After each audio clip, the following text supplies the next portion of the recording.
I spent more than 6 months in Norway, and I quickly realized how important forestry is in this country. Forest and other wooded land cover about 33%, or approximately 100,000 kilometers square of Norway mainland, which is the equivalent to 1/6 of France. And 72% of these forests are considered to be productive. But the forest is also important because most farmers send their animals to graze in the forest and in the mountains during the summer. And of course, Norway is also famous for its carnivores. Actually, it is the western country most affected by carnivores predation. I am a professor in applied ecology at the Department of Forestry and Wildlife Management. This department is part of Inland Norway University of Applied Sciences, and we are based at Evenstad, campus Evenstad. A few months ago, a study began. The kind of study that can change everything. Now that carnivores are back in our lives, we have to learn again how to live with them. And what if this research could find a balance between the ecosystem and the human activity?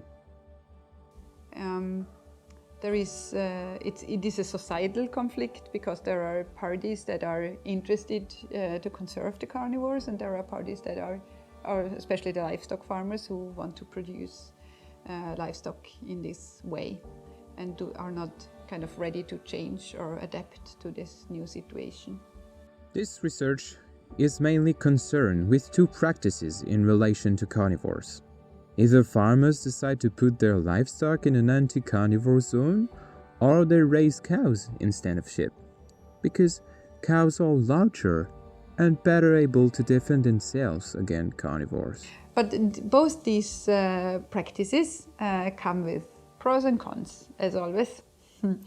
Having grazing animals out in the forests affects the vegetation, and it also affects the little trees that are meant to become timber in the end.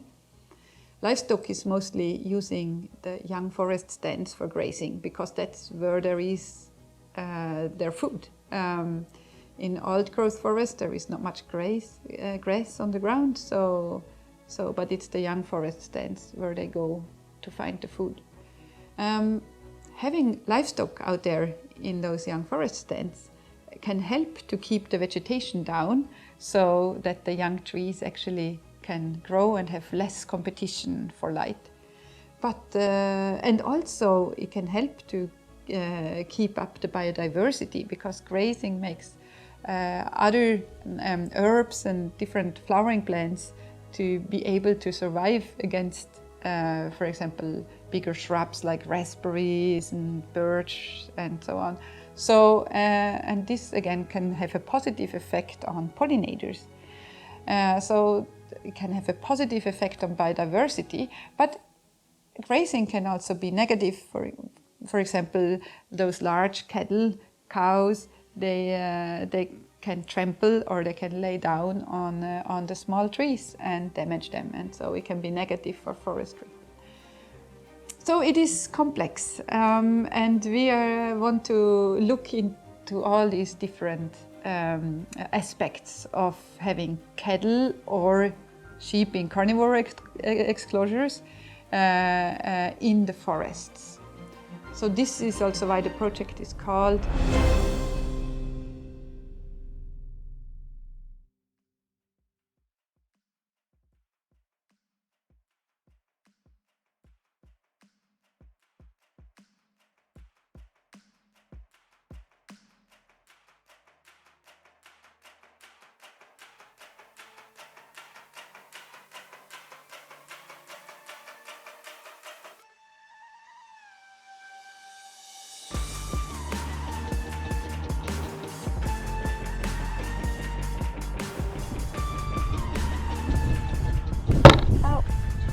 Complètement comme ça.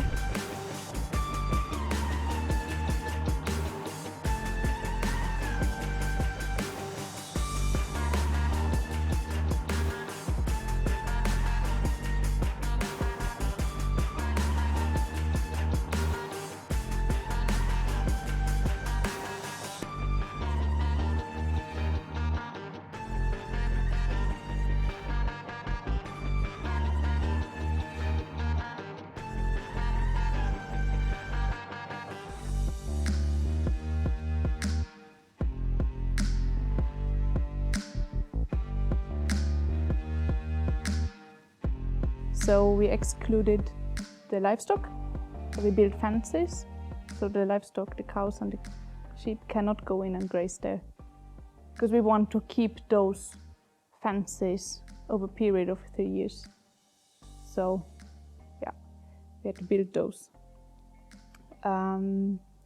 We built them in the areas where we have cattle and also in areas with sheep. And then, we see a difference between with sheep and without. Oh, but we don't know if it's also moose there, or red deer or roe deer. So we also build fences outside of the grazing areas, so we can control for the grazing of or browsing of these wild ungulates.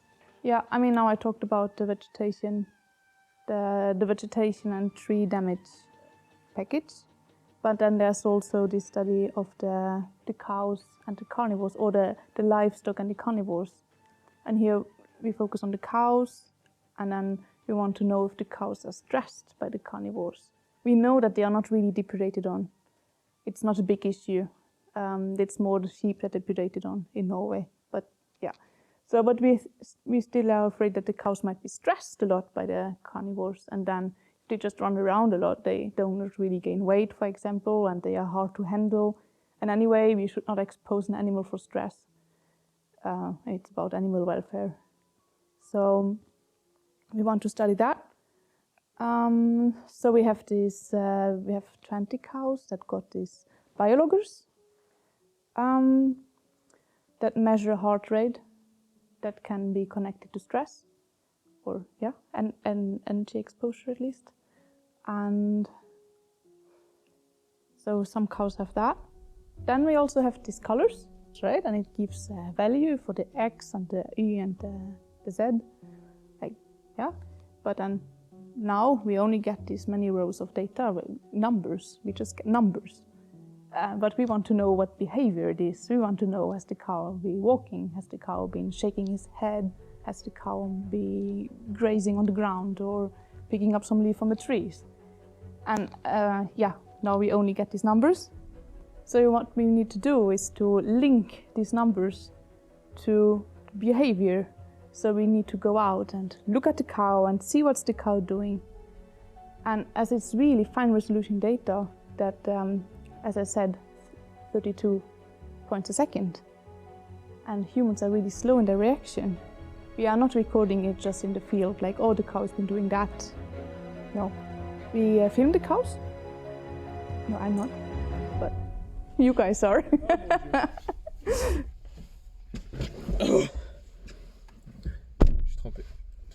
Débrief de la journée.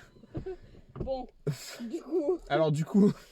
Alors pister des vaches sous la pluie, c'est drôle jusqu'à temps qu'on soit complètement trempé. Ça, prendre des habits imperméables, c'est peut-être mieux. Surtout quand on est stagiaire. Avec des bonnes chaussures, enfin des bottes du coup, pas des sandales. Et ensuite, se dire qu'on va filmer des vaches limousines. Du coup farouches, qui ne se laissent pas approcher et à un moindre bruit de paix, elles s'en vont. Pas ouf. Pas ouf non plus. Voilà, je pense que sur le débrief, on est pas mal.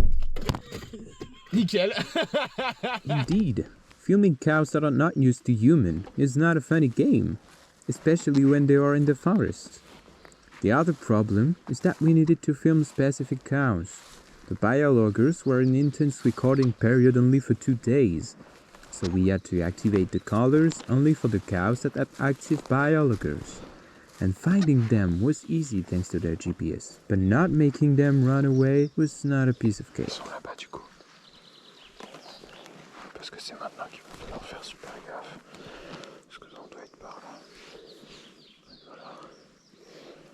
Donc je pense qu'une fois qu'on est sur la transition, on va essayer de longer un peu.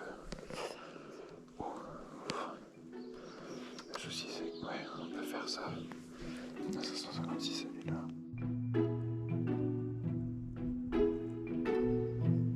Il te regarde. Hein?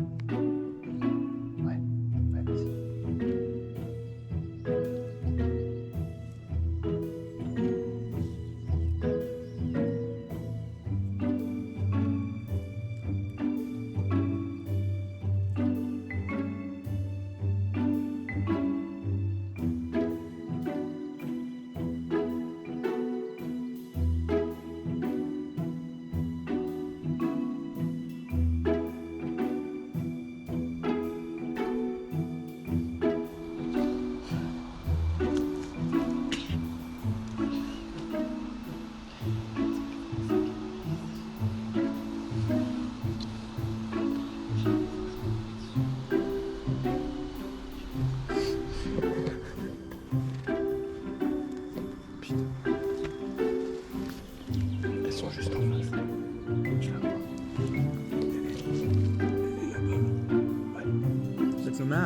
we managed to get close to them and even see them in those dense forests. I mean, it's more like seeing a brown stain in a green ocean, but at the end of the week, thanks to our stealth and camouflage skills, we managed to have 4 hours of footage.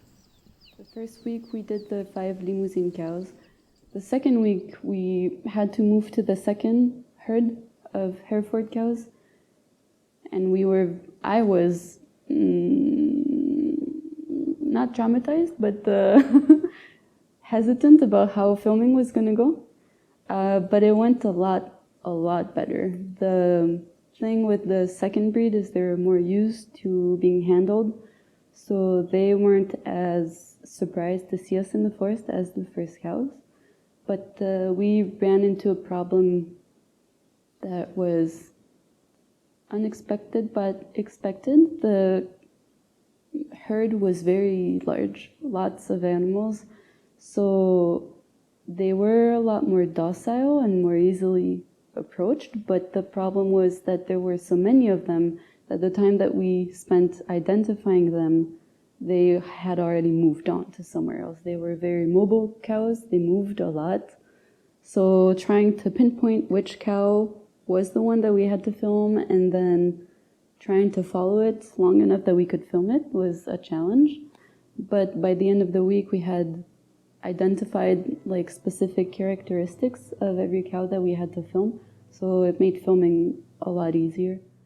The last 3 weeks of field work marked the end of the first summer period of the study. Of course, there are things we should have done differently, like finding a way to mark the cows to identify them without relying on their earrings. That would have allowed us to spot the cows we were interested in much more quickly. But I think we can say that we finished the project with a bang. We were able to get 40 hours of video, and more importantly, we were able to get all the behaviors we wanted. We got alert behaviors, comfort movement, ingestion, locomotion, posture and posture transition, and also a lot of social interactions. You know, we have spent a lot of time with them. They have given us our time, of course. We have crossed rivers for them, we have walked through swamps for them. But with everything they have shared with us, I think we can forgive them. This is how nature works, and if we want to study it, we just have to deal with it.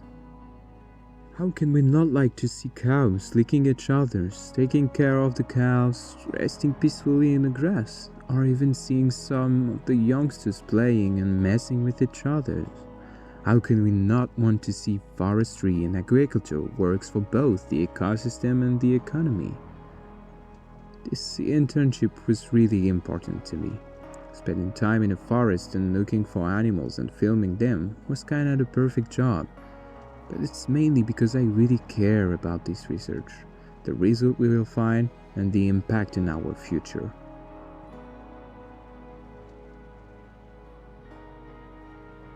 But this is just the beginning. This study is spread over 3 years. The next steps are now to put GPS collars on the wolves in the winter and on the bears in the spring. Most of the fieldwork was done this summer, so all that remains is to collect the data, calibrate the collars, and analyze the impact of grazing on pollinators and the behaviors of livestock toward carnivores.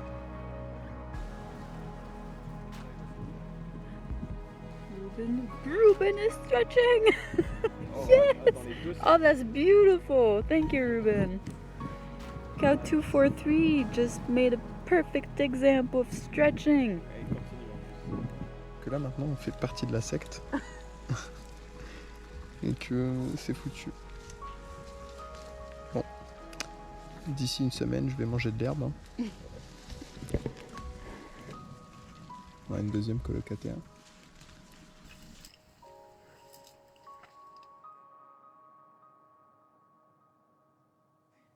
Well, it's always nice when you understand the system. If you want to manage something, it's really good to know how it actually works. And also there are many potential conflicts going on here between the carnivores and the livestock and the forest. But there are also other conflicts, like for example the competition for wild game because especially wolves, for example, they predate on moose, which is the most important game species in Norway from an economical side of view. And so this is also another conflict, and there, for sure there is the conflict also with the hunting dogs. So wolves especially, they can kill hunting dogs.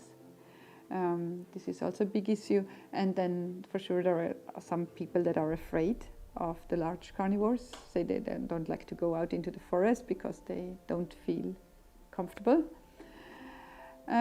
So these are all also issues. So it's not only the livestock that makes this issue big, but livestock is the most important part. We live in a very human-centric world where a lot has been changed to be better for human activities. We have large agricultural practices all over the world and all over Norway. And the problem is that there's been a large movement in conservation, especially carnivore conservation. So carnivore populations are going up, and we still have this large percentage of area that is used for human activities. So now there's more conflicts arising, and I think this project will be good in creating much more knowledge on how carnivores and the livestock that we put out actually interact, and how we can maybe find solutions to diminish conflicts that can arise either between carnivores and the livestock that we put out, or livestock and the environment that we put them out in. So I think it'll be interesting. It's going to be a very large project, at least for 3 years, maybe more. We will see.